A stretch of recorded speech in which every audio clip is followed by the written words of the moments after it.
can't do it. I can't do it. It's your lucky day, buddy. It's your lucky day. 40,000 pounds of food meant to feed people in a food desert near Maricopa, south of the valley, is completely gone. Another food processing plant fire happened yesterday in Montebello, California. This shows the alarming rates of fires at manufacturing plants, grocery stores, food pantries, farms, and grain factories. It's likely that over 100 of these fires have taken place just this year. Are the fires and accidents at dozens and dozens of food processing plants a coincidence? Or possibly potential terrorism? You know, by the spring of 2022, these accidents had reached more than 90 facilities. 90. Fires had damaged meatpacking plants in Georgia and Illinois and many other states, and millions of chickens and turkeys were also destroyed. In a single week, airplanes crashed into 2 food production plants. Obviously, when something happens every so often, you obviously hope that there's no significant damage and certainly no one gets hurt, but you kind of write it off. It's not that big of a deal. Accidents happen. But when you've got well over a dozen food processing plants and warehouses getting destroyed or seriously damaged over just the last few weeks, at a time when the food supply is already vulnerable, it's obviously suspicious, and it could lead to serious food shortages. That's why some folks are now wondering, well, number one, what's going on? And you've got some people speculating that this might be an intentional way to disrupt the food supply. Wait, may I ask you to pause there really quick? Can I just ask you, I just want to nail this down so our viewers understand. There have been confirmed over a dozen disabling accidents at food plants in the last month, over a dozen. Now, there's no doubt that these organizations will probably take a good hard look at their safety protocols in some of these plants, but is there more to this than meets the eye? Apparently, because the FBI has this on their radar, and they think there may be more trouble on the horizon. As a matter of fact, the Bureau's Cyber Division warned that ransomware actors will be more likely to attack the agricultural sector during harvesting season and disrupting food chain supplies. And while that may sound logical, I'm going to go down a different rabbit hole. Have you seen this? That's the World Economic Forum for you. The WEF is often described as a group of supervillains, but they're also hilariously idiotic. Not just evil, buffoonish. People need to stop eating meat, and that in the future we're going to have very different types of proteins than meat. Or how about this? That's right, there's pesky cows causing all that carbon. And why the hell is Bill Gates buying up all that farmland? That you buy at the grocery store might have come from a lab backed by Bill Gates instead of a farm. Bill Gates backs fake meat hamburgers. Yeah, I'm not eating that. Now, whether you realize it or not, our way of life is under attack. And the entire, right there is being used as a tool to usher in agendas for these people and these people. So what is the best way to get people off of eating red meat, besides increasing the price to an obscenely high level? I don't know. Put your thinking cap on. Think hard. Now, some people watching this may say, oh, that's just another conspiracy theory. Well, that laptop was a conspiracy theory too. Yeah, it's funny how years later, all of those conspiracy theories miraculously came true. Like that lab leak that wasn't. It's time to start wrapping your head around the fact that Big Brother doesn't care about you, doesn't care about me. All they care about is what they want. And they are willing to do and say anything in order to achieve their goals. So besides getting you to eat bugs, the concept of food control is nothing new. I mean, Fidel Castro did it. Controlling people through food is called food manipulation, and it's done in a variety of ways. And while researching this video, I learned some new things. There are a variety of ways that you can use food to control people, including, as I mentioned, food manipulation.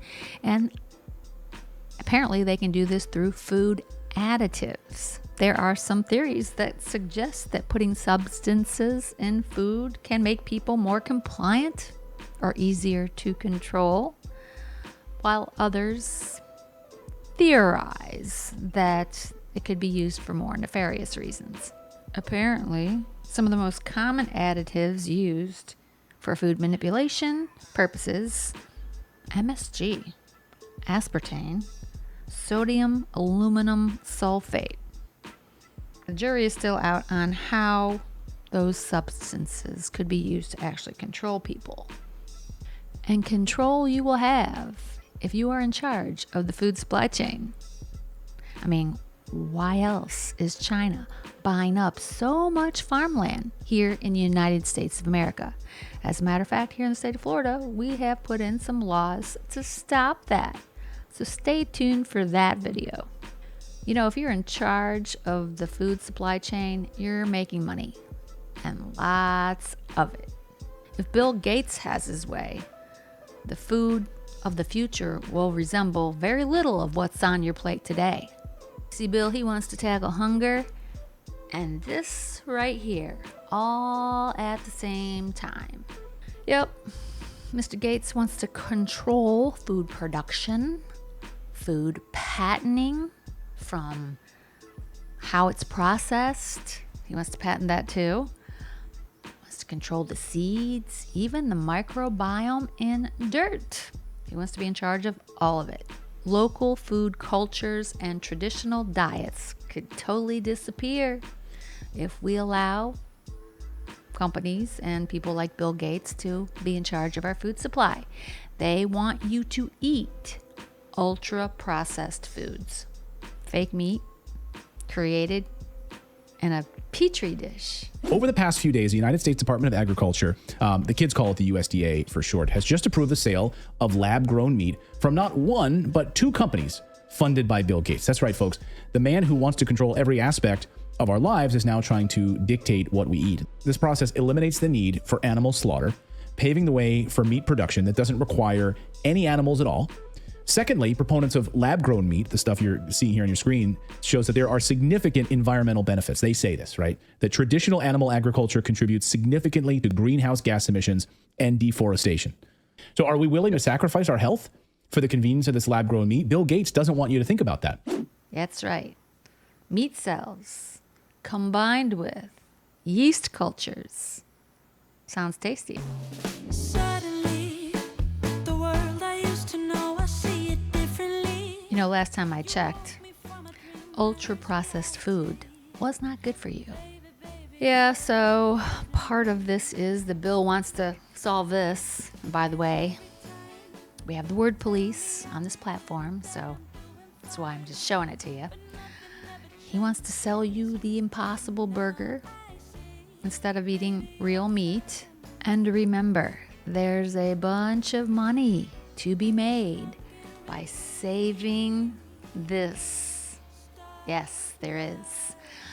As a matter of fact, they estimate between $2 and $4 trillion is expected to be made on genetically engineered food in the next 20 years. You see why they want to save the planet so much? Yeah, Bill and Al, they're two peas in a pod.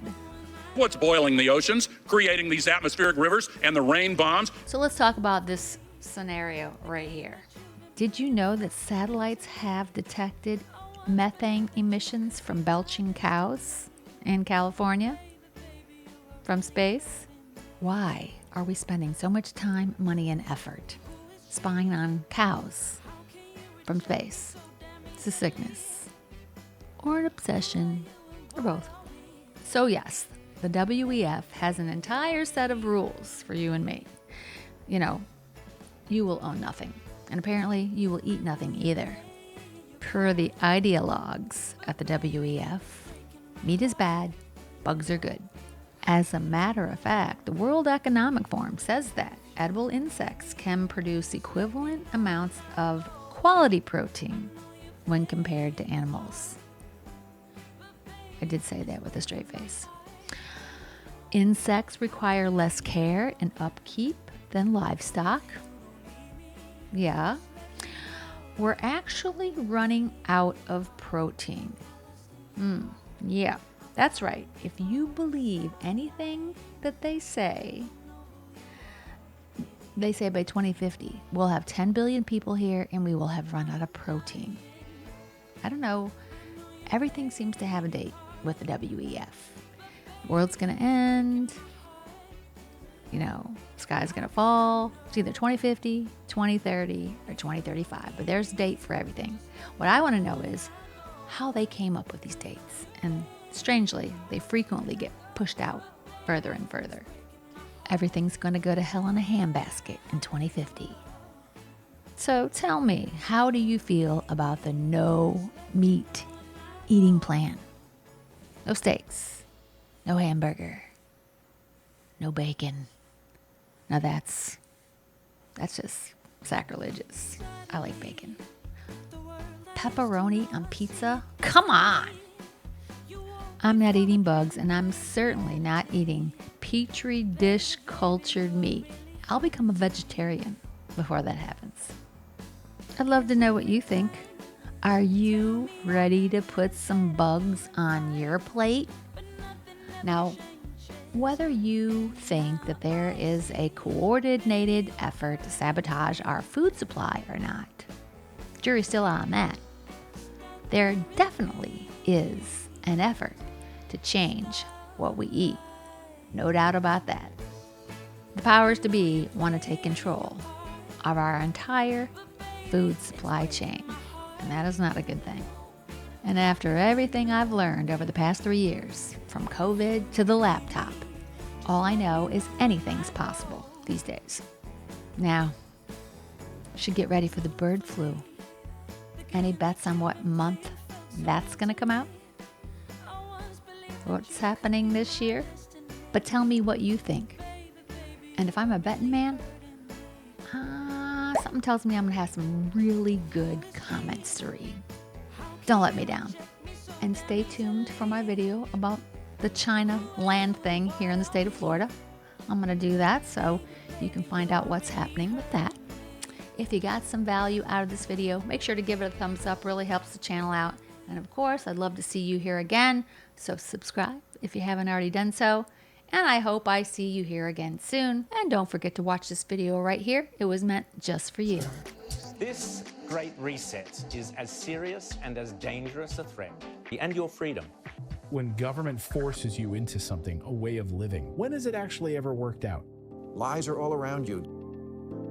Scott, look at all of that fake news. It's unbelievable. Stop drinking the Kool-Aid.